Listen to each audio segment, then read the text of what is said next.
Friends, now we have with us CA Sanjeev Singhal ji. CA Sanjeev Singhal ji is here present with us physically. I'll request CA Vijay Gupta ji to kindly formally welcome Sanjeev Singhal ji.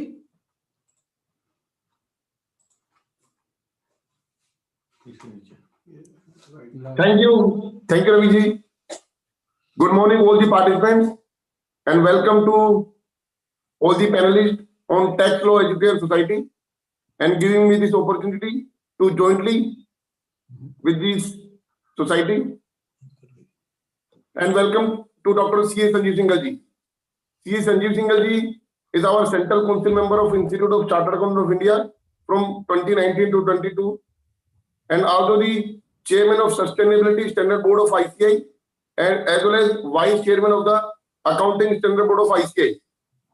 He is also the graduate from SRCC and is a PhD from Faculty of Management Studies, Delhi. He has given various lectures on accounting standards, auditing standards, and balance sheets, common error. So, being in this budget, there are few major changes in company laws, and he will talk about the company law changes. So, welcome Sanjeev Singhal ji, and please start. Sanjeev ji, welcome here to this seminar. As you know, because of constraint of time, we will be able to allot you a very short span, and the major amendments regarding the Companies Act, we wish to hear those from you. Over to you, Sanjeev ji. Thank you very much, sir. A very good morning to all. The Honorable Dr. Girish Ahuja, the tax guru of all of us, Dr. Ravi Gupta, Arun Ahuja ji, Manish ji, Avinash ji. I'm thankful to Tax Law Educate Society for giving this opportunity year after year. In fact, I am a life member of the society since its inception. Friends, very rarely Companies Act amendment or the company law matters are being proposed in the union budget. So this year budget has been historic, and it also includes many measures for simplification in respect to the company matters. First of all, the decriminalization process, which has started for the Companies Act, will now be extended to the LLP Act also. That's a very welcome step. There have been 2-3 major amendments which are being proposed through the budget in the Companies Act. One relates to the small companies. Section 2, subsection 85 of the Companies Act says that this small company will be defined as a company with a paid up share capital of 50 lakhs and a turnover of rupees 2 crores. These are being proposed to be revised as paid up share capital from 50 lakhs to 2 crores and turnover of 2 crores to 2 crores to 20 crores, 2 to 20 crores.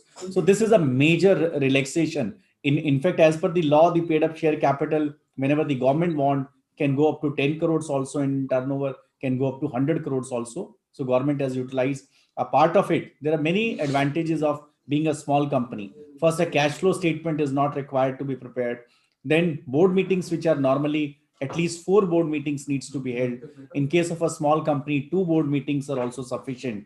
And also for the auditors, this limit of 20 audits per person also does not apply in case of a small company. That is, the audit of small companies is excluded from the definition or for the purpose of computing the limit of the 20 companies.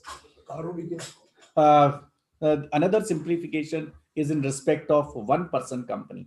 As we know that only 1 person can form a 1-person company. That person has to be a natural person, and as of now he has to be an Indian citizen and who should be resident in India for at least 182 days. However, there is a significant relaxation in these conditions. The residency condition is being reduced from 182 days to 120 days. Not only this, even the non-resident Indians can also incorporate 1-person companies in India.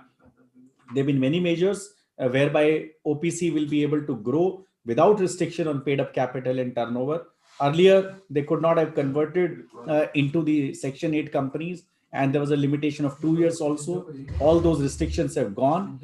And we know that 1-person companies enjoy several exemptions. For example, they can hold only 2 board meetings. Cash flow statement is not required.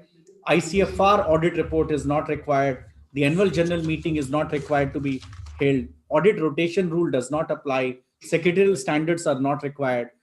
CARO 2016 is also not required, and there are lower penalties under section 446B, and the audit limit of 20 companies also does not apply. So there is a significant easing out in the definition and norms for one-person company. Finally, there are proposals relating to setting up of e-courts, alternate methods of debt resolution, special framework for the MSME, and strengthening of the NCLT.